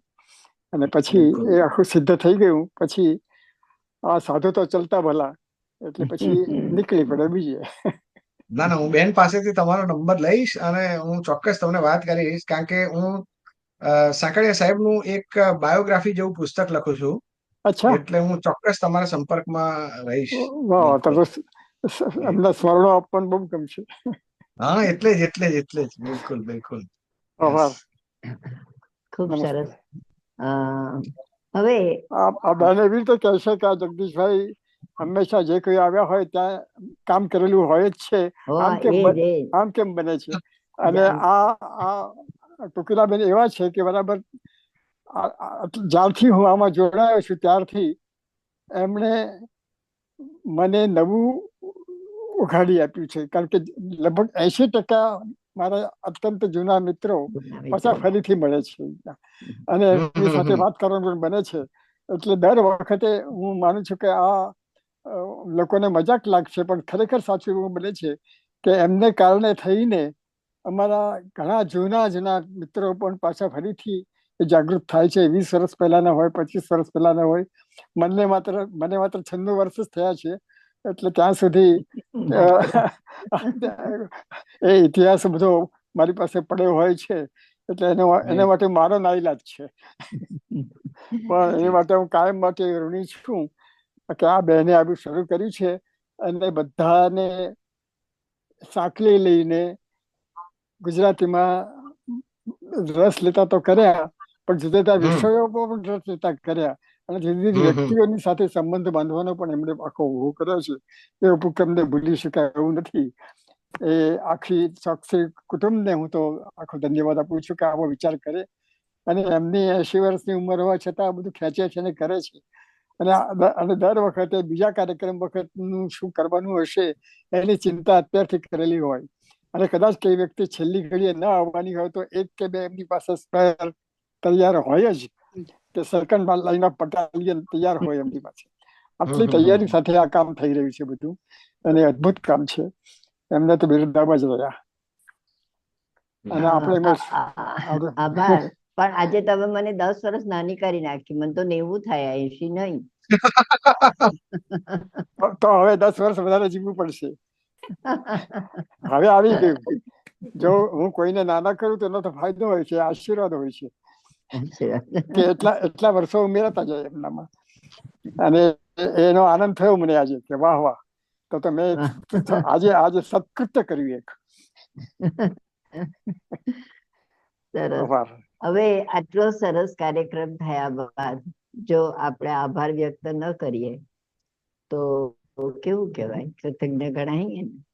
તો આવો હાસ્યદાબેનને હું વિનંતી કરીશ કે તેઓ આભાર વ્યક્ત કરે જલ્દી. Thank you. આપણે જોયું કે આ જે વિષય છે તે આમ જોવાનું બહુ ગમે છે. ક્યાંક ફરવા જઈએ તો આપણે ઐતિહાસિક સંસ્થાઓ કે ઐતિહાસિક એવા સ્થળો, એની વાવ કે વગેરે, અને ફોટા પડાવીએ છીએ બધું. પણ આ વિષય તરીકે એનો અભ્યાસ કરવો એ કેટલો અઘરો છે. અને એ માત્ર એવો એક વિષયો નથી, એની સાથે બીજા કેટલા વિષયો જોડાય છે. સાહિત્ય પણ જોડાય છે એની સાથે, વેદ પુરાણ પૌરાણિક સાહિત્ય પણ જોડાય છે. અને આમ જોઈએ તો મધ્યકાલીન સાહિત્યમાં પણ ડોક્યુ કરે તો ઘણું બધું એમાંથી પણ આપણે આધારો મળે. આધાર વગર ચાલે જ નહીં એવું આ છે. મને એક પ્રશ્ન એવો પણ થયો કે આજની નવી ટેકનોલોજી એમાં કેટલી ઉપયોગી થાય, પણ ક્યારેક નિરાંતે ફરી આપણે અથવા તો સમય નથી એટલે એની ચર્ચામાં નહીં જઈએ. પણ આપણને પુરાતત્વ અને ઇતિહાસ વચ્ચેના ભેદની સ્પષ્ટતા કરવાથી શરૂઆત કરીને એનું લિખિત સ્વરૂપ, શિલ્પ સ્થાપત્ય, રાંચ રચીલું કે ઉપયોગમાં લેવાતા સૌ સાધનો વગેરેમાં આવતા પરિવર્તનો, એ બધાનો અભ્યાસ આ વિષયની અંદર કરવાનો હોય તો સ્વાભાવિક કે યુનિવર્સિટીમાં વિષય કેવી રીતે ચાલે, કેમ કે કેટલો બધો સમય આપવો પડે વિદ્યાર્થીઓ. એટલે પહેલા એ તૈયારી જોઈએ. એમણે કીધું કે એમાં ખર્ચો પણ ઘણો થાય છે, ફરવું પણ પડે, અને આ બધી તૈયારી માનસિક હોય ત્યારે. અને હેમંતભાઈ તો નાનપણથી જાણું છું કે ખૂબ જ મહેનતુ અને ડિવોટેડ છે. આમાં ડિવોટેડ રહેવું જ પડે તો જ થઈ શકે આ કામ. એવું આ કામ છે. તો આ વિષયનો અભ્યાસ કે સંશોધનને પણ ઉત્ખનન કહેવાય. તો ઉત્ખનન એટલે આપણે જાણીએ છીએ કે ખોદી નહોતું, તો એને આ વિષયને પણ કેટલો ખોદવો પડે. ભારતીય અને પાશ્ચાત્ય પરંપરાને સાથે રાખીને ચર્ચા કરી. રામાયણ, મહાભારત કે વેદ પુરાણ વગેરે પૌરાણિક સાહિત્યનો પણ વિહાર કરીને પૂરા તાત્વિક અને ઐતિહાસિક સાથેનો સંબંધ અને એની સત્યતા તારવી આપી. આને બિલકુલ પુરાવા સાથે જ સંબંધ છે. તો એની વિશેષતાઓ અને મર્યાદાઓ તરફ પણ આપણને અંગુલી નિર્દેશ કરી આપ્યો મનભાઈએ. તો આવા એક બહુ જ હેવી ડોઝ કહેવાય એવા વિષય પર આજે વાત કરી. મને થતું બધા સ્તબ્ધ થઈ ગયા હતા સાંભળતા કે કેટલું બધું ઊંડાણ છે આ વિષયની અંદર, અને હજુ તો કેટલું બધું બાકી છે એવું લાગે. માત્ર ગુજરાતને લઈએ તો ઘણી બધી વાત થઈ શકે, પણ આજે એમના વિષયને કેન્દ્રમાં રાખીને એમણે જે ન્યાયપૂર્ણ વાત કરી એ બદલ હેમંતભાઈ નો, એ મને હેમંતભાઈ કહું તોય ના પાડે છે, પણ જ્ઞાનને માન આપીએ છીએ. અને હેમંતભાઈ નો આજે ખૂબ ખૂબ આભાર કે મેં એક જ વાર તમને વાત કરી અને તમે મને તરત જ રિસ્પોન્સ આપ્યો. કોકિલાબેનને જણાવ્યું અને એમણે પણ તરત જ એમને ગમ્યો આ વિષય કે ના બહુ સરસ છે, આપણે એમને લઈએ.